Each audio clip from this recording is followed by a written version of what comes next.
Live from the world's capital markets, here are the latest financial headlines brought to you by News Factory. Hello and welcome to our daily financial outlook. Stay with us for more market headlines. The gold dropped 0.3% against the dollar in the last session. The ROC's positive signal contradicts our overall technical analysis.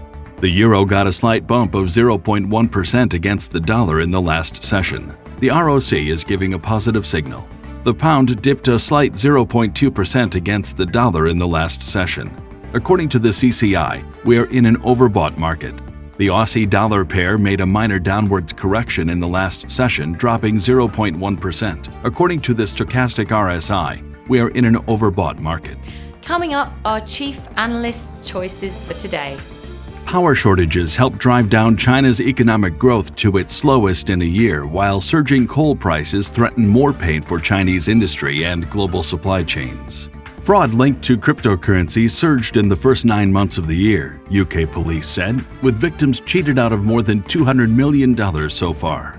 5 members of the U.S. House Judiciary Committee have written to Amazon.com Inc.'s chief executive and accused the company's top executives of lying to it about Amazon's business practices. Those were today's major economic events, and now moving on to world financial headlines.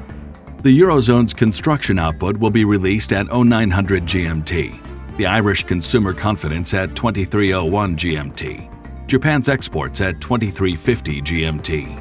Australia's RBA meeting minutes will be released at 030 GMT. Japan's imports at 2350 GMT. The U.S. housing starts at 1230 GMT. We hope that you've enjoyed Tuesday's financial report. On behalf of all of us here, we wish you a productive trading day.